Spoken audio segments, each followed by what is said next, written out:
नमस्कार, मैं Gita घाड़ी। Smart plus bulletin में आपका स्वागत। सबसे पहले एक नज़र आज की सुर्खियों पर। टीकाकरण के बाद भी डेल्टा का प्रसार, तालिबान देगा भारत को आर्थिक धक्का। नगर निगम चुनाव के लिए मराठी भाषा में आवेदन उपलब्ध। कोगनोली नाके पर महिला कर्मचारियों को समस्या। सोमवार से बजेगी स्कूल की घंटी। मराठा लाइट इन्फेंट्री में निर्माण होगा राष्ट्रीय मानचिन्ह। होटल आदर्शा पैलेस आपके लिए लाए हैं फूड पार्सल और home delivery service, breakfast, lunch और dinner, south Indian, north Indian, tandoori. कोविड-19 के तहत स्वच्छता और सभी नियमों का पालन। आज ही ऑर्डर कीजिए और घर बैठे लजीज खाने का मजा उठाइए। हर पार्सल के साथ एक mask free. Hotel Adarsha palace, Lingaraj college के सामने, कॉलेज रोड, बेलगावी। फोन 0831 2435 777 और 8884121718। अब देखते हैं विस्तृत समाचार। कोरोना वायरस की दूसरी लहर के फैलने के बाद अब भारत पर तीसरी लहर का खतरा मंडरा रहा है। कोरोना वायरस के नए स्ट्रेन डेल्टा ने विशेषज्ञों के बीच चिंता बढ़ा दी है। अब यह बात सामने आई है कि डेल्टा प्रकार का कोरोना वायरस उन लोगों को भी संक्रमित करता है जिन्हें कोरोना का टीका लगाया गया है। चेन्नई में Indian council of medical research के एक हालिया अध्ययन में पाया गया कि डेल्टा वायरस में उन लोगों को संक्रमित करने की क्षमता है जो पहले कोरोना से संक्रमित नहीं हुए हैं। अध्ययन को ICMR राष्ट्रीय महामारी विज्ञान संस्थान और चेन्नई द्वारा अनुमोदित किया गया और 17 अगस्त को प्रकाशित किया गया था। डेल्टा प्रकार और B.1.61 7.2 की व्यापकता टीकाकरण और गैर टीकाकरण के बीच भिन्न नहीं है। कोरोना वायरस के इस डेल्टा वेरिएंट को लेकर इस समय पूरी दुनिया चिंतित है। भारत में कोरोना लहर के दौरान डेल्टा वेरिएंट के मरीज सामने आए और अब ये मरीज विभिन्न राज्यों में मिल रहे हैं। इसलिए जिन लोगों को कोरोना वायरस का टीका लगाया गया है उनका अध्ययन किया गया था। तालिबान देगा भारत को आर्थिक धक्का। रविवार को काबुल की राजधानी में प्रवेश करने के बाद तालिबान ने भारत समेत सभी प्रकार की आयात और निर्यात पर पाबंदी लगा दी है। Federation of Indian export organisation के director general doctor Ajay Sahay के मुताबिक तालिबान ने पाकिस्तान के रास्ते कार्गो ट्रांसपोर्ट बंद कर दिया है, इसलिए देश से आयात भी रोक दिया गया है।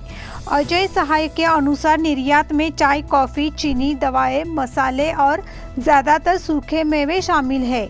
अफगानिस्तान में अस्थिरता से आपूर्ति श्रृंखला बाधित होने की संभावना है।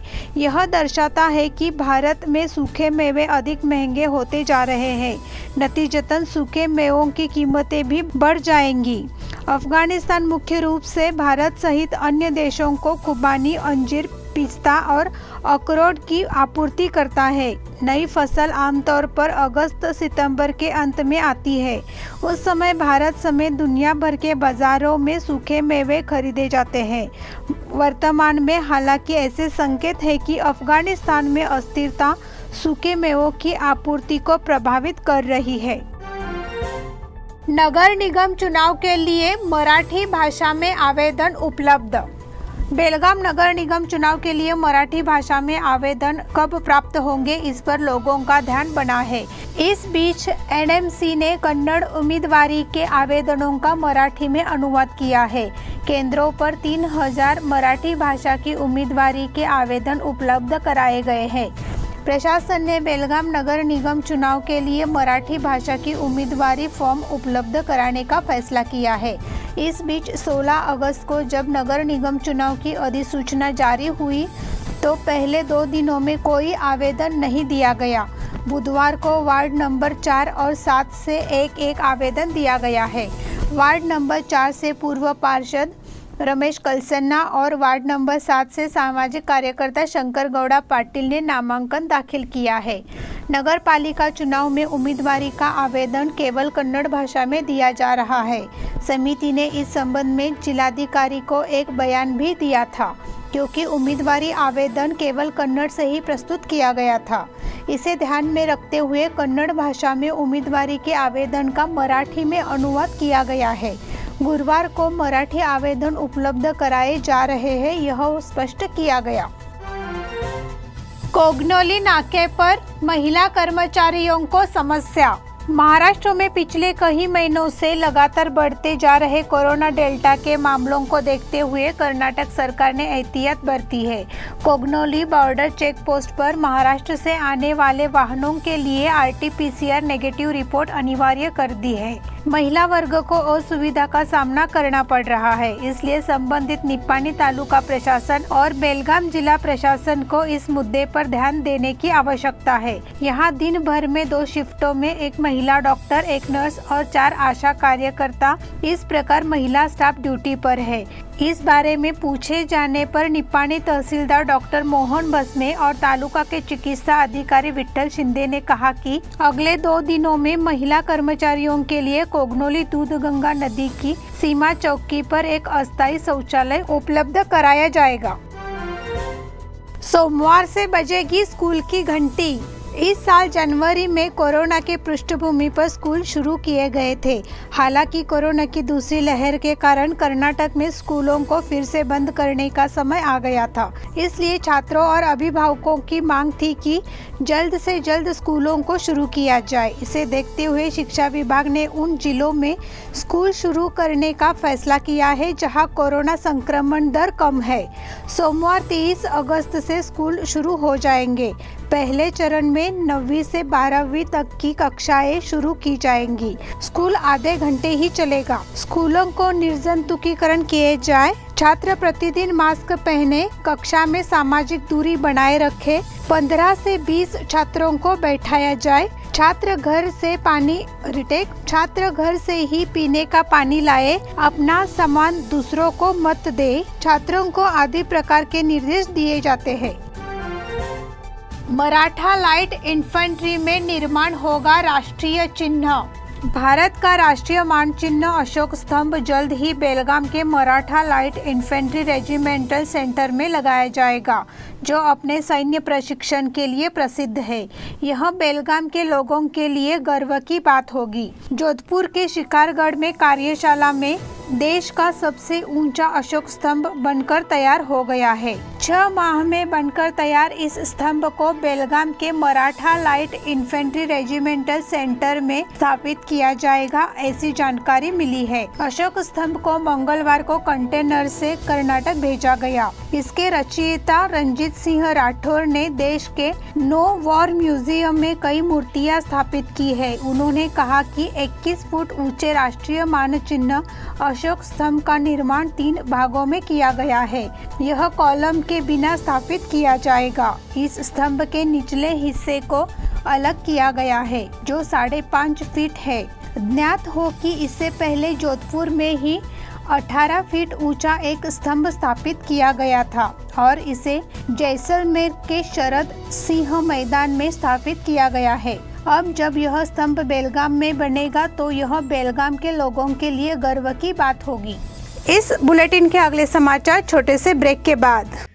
होटल आदर्शा पैलेस आपके लिए लाए हैं फूड पार्सल और home delivery service, breakfast, lunch और dinner, south Indian, north Indian, tandoori.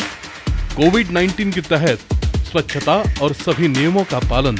आज ही ऑर्डर कीजिए और घर बैठे लजीज खाने का मजा उठाइए। हर पार्सल के साथ एक mask free. Hotel Adarsha palace, Lingaraj college के सामने, कॉलेज रोड, बेलगावी। फोन 0831 243577 और 8884121718। ब्रेक के बाद फिर से एक बार आपका स्वागत। नगर निगम चुनाव के लिए 9 नोडल अधिकारियों को नियुक्त किया गया है, जबकि 415 मतदान केंद्रों पर 1826 कर्मचारी नियुक्त किए गए। ईवीएम के लिए पिछड़ा वर्ग कल्याण विभाग के अधिकारी बी.के. गौरीशंकर, निर्देशक प्रसाद कुलकर्णी, जिलाधिकारी कार्यालय में एस.एम. फिरगी, निर्वाचन व्यय पर्यवेक्षक जिला शहरी विकास विभाग तहसीलदार वी.एम. गोठेकर, उम्मीदवारों के चुनाव खर्च की जांच के लिए एनएमसी के मुख्य लेखा अधिकारी सुरेश भजंत्री और मतदान केंद्रों पर कर्मचारी नियुक्त के लिए यल्लम्मा देवस्थान कार्यपालन अधिकारी रवि कोटारगस अवस्थी, जिला सूचना अधिकारी SR क्षीरसागर और सरकारी पॉलिटेक्निक के प्रोफेसर महेश तुबाकी को नियुक्त किया गया है। 415 मतदान केंद्रों पर 1826 अधिकारी नियुक्त किए गए हैं। कैंप में BK मॉडल हाई स्कूल में 6 सितंबर को मतगणना होगी, तो सेंट जोसेफ कॉन्वेंट स्कूल और सेंट पॉल्स स्कूल में प्रशिक्षण लिया जाएगा। उजगांव की सीमा पर पुलिस बंदोबस्त बढ़ाया गया। तालुका के कन्नड़ संगठन पश्चिमी भाग में भी मूर्ति निर्माण प्रताड़ना शुरू हो गई है। उजगांव नाका पर मूर्ति स्थापित करने के लिए कन्नड़ संगठनों द्वारा प्रयास शुरू किए गए हैं, इसलिए पुलिस कवरेज बढ़ा दिया गया है। कन्नड़ संगठनों के सामान्य ज्ञान के बारे में मराठी वक्ताओं द्वारा गुस्सा व्यक्त किया जा रहा है। मंगलवार को उजगांव नाका पे शाम से पुलिस एस्कॉर्ट बढ़ा दिया गया। बुधवार दिन भर पुलिस की सुरक्षा बनी रही। इस संबंध में अगर पुलिस से पूछा गया तो कन्नड़ संगठनों की चल रही गतिविधियों की जानकारी दी गई। पिछले 4 दिनों से नरगुंदकर भावे चौक और तालुका ऐतिहासिक राजहंसगढ़ पर मूर्ति निर्माण की अश्लीलता संगठनों द्वारा की गई थी। तालुका के स्कूलों को मिलेंगे 400 स्मार्ट बोर्ड। तालुका में सरकारी प्राथमिक स्कूल बोर्डों का आकार बदलने जा रहा है। स्कूलों को स्मार्ट बोर्ड उपलब्ध कराए जाएंगे। विधान परिषद सदस्य अरुण शाहपुर और सबन्ना तलवार की राशि से 60 स्कूलों में 400 स्मार्ट बोर्ड उपलब्ध कराए जाएंगे।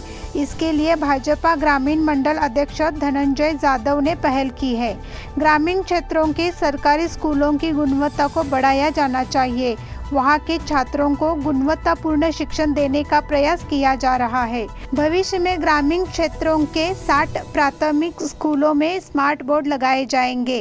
क्षेत्र के सभी सरकारी स्कूलों का निरीक्षण कर मराठी और कन्नड़ माध्यम के प्राथमिक स्कूलों का निरीक्षण किया गया। 60 स्मार्ट बोर्ड लगाए जाएंगे। विधान परिषद सदस्य ए सबन्ना तलवार ने 81, जबकि अरुण शाहपुर ने विधान परिषद सदस्य सबन्ना तलवार ने 81, जबकि अरुण शाहपुर ने विधायक निधि से 155 स्मार्ट बोर्ड और 50 बोर्ड भाजपा मंडल संघ द्वारा उपलब्ध कराए जाएंगे।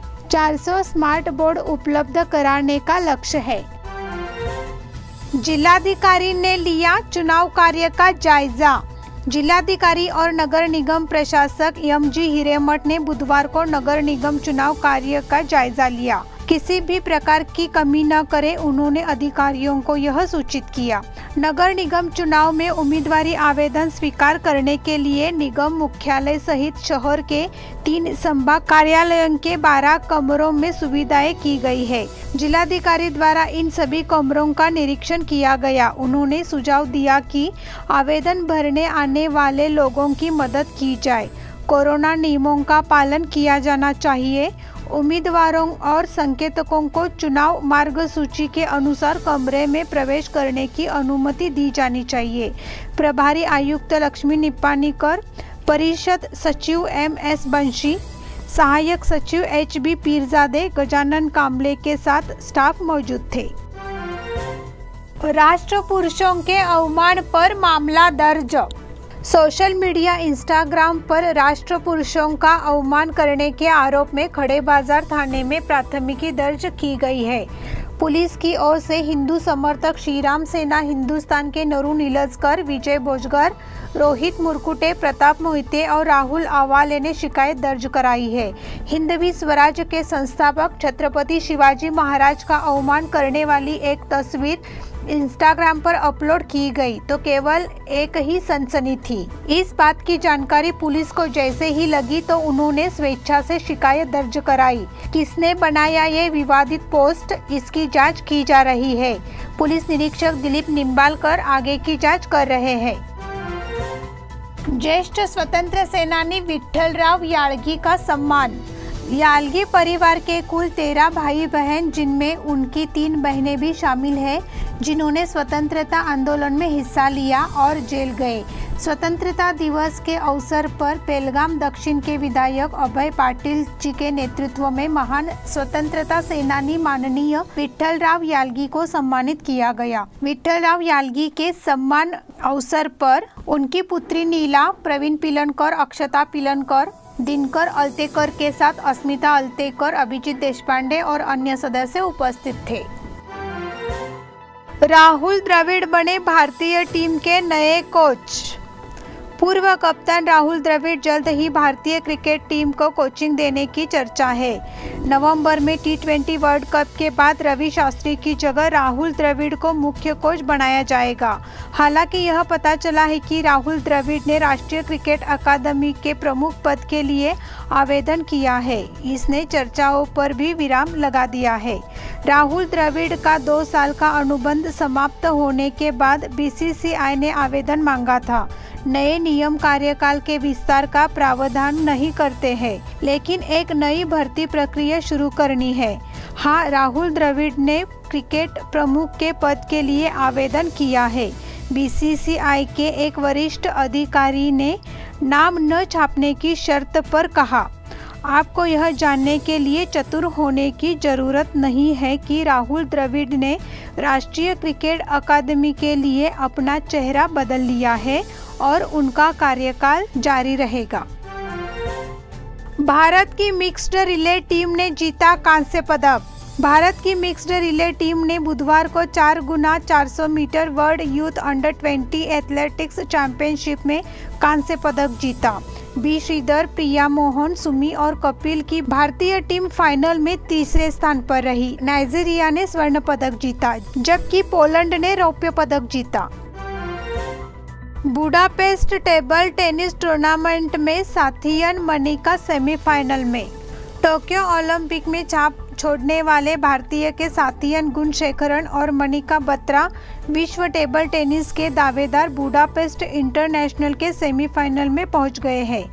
पुरुष एकल में साथियन ने फ्रांस की केन अकुजू को आसानी से 3-1 से हराया, जबकि महिला एकल में मनिका ने जर्मनी की सबीना विंटर को 3-2 से हराया। अगले दौर में गुणशेखरन का सामना इटली के नियागोल स्टेयोनोव और मनिका का जोर्निया पिकोलिन के साथ होगा।